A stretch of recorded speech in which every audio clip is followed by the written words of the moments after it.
Hello,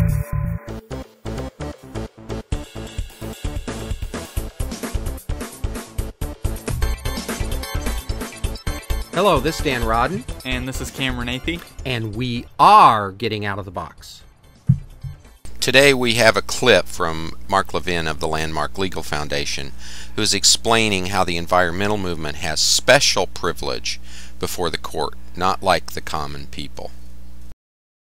Fill up your an average car, whatever that means. It's about $5 more this week than last week. And it's only going to get worse. So I predict, get ready for Obama to unleash an attack against the oil industry.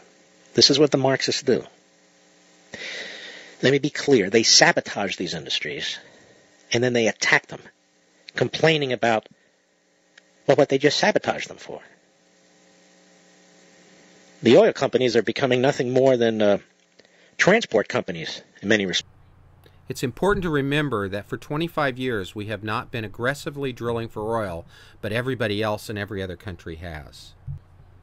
The Chinese, the Cubans, the Russians, the Arabs, the Muslims, they're all drilling, and particularly the Chinese are drilling for oil right in Cuba, and we aren't even drilling for it in those areas.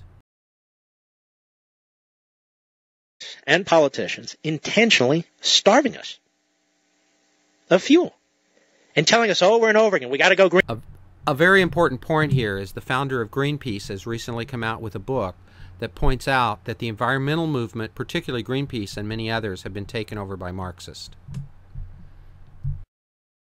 Gas and oil, and we, because our government says so, are not. We're regressing. And yet if the American people could vote directly on this, no, they shouldn't. I'm saying if we could, we'd be in favor of more drilling and refining, would we not? You need to understand what I've talked about before. The environmental groups have a special legal status given to them by the federal government. Many of you don't know this. That is, they get to go into court and sue on behalf of the American people. They have special standing that has been granted to them as a matter of law. Because these groups... Now, Cameron, it's very interesting. Mark Levin here says that these environmental movements have special standing. Mm-hmm. They can go into court and stop any oil company from building. Right. They, therefore, have more rights than you do. How do you like being a second-class citizen? Don't like it. It's not fun. What does that mean? What do you mean? Don't like that they have rights that I don't have, I guess. Well, that's the whole problem. See, we as Christians kind of think, well, we kind of should be second-class citizens, you know, because we should be kind and nice. The problem is if you're second class as opposed to an equal citizen, right, then what you end up with is you end up them being able to put tyranny on you and take away your private property rights. For instance, I live in a small town area. I was from a small town area in Illinois that has more energy than Saudi Arabia. But most people couldn't build coal mines because the government had made it illegal. So we had a 25% unemployment rate. What that meant in southern Illinois, where I was from, is that we had a 25% unemployment rate. Now, right now in America, we have about a 15 to 20% unemployment rate.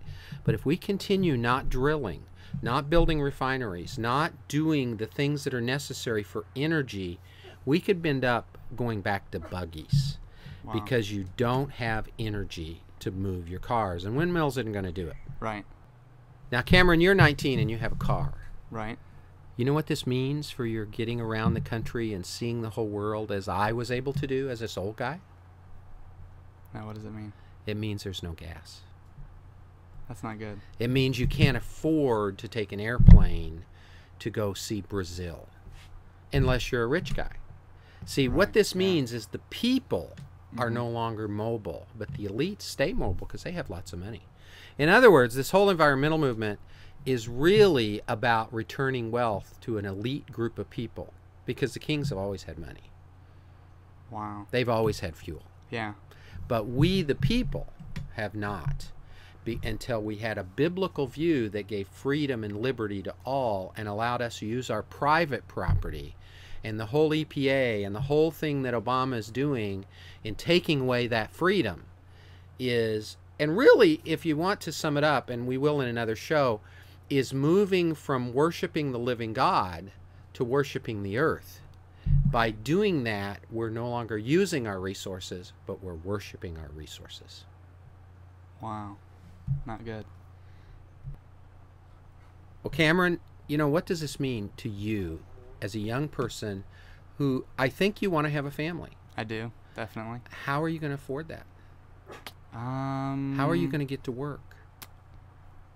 It's a good question. How are you going to afford the food that these massively expensive energy prices demand? Yeah. Because every time you add cost to fuel, you add cost to milk. You add cost to corn. You add cost to corn flakes. Yeah. And now that we're no longer drilling for oil in America or refining oil here in America, we are becoming dependent. Oh, maybe, how would you like for your children to be Islamic? I would not like that at all. Because that is who has the oil that we're using. Yeah. And if we don't become free in the area of energy, they could run our lives. Yeah, it's not. So basically what you're saying is that the price of oil affects the price of everything else. Yeah, even the internet.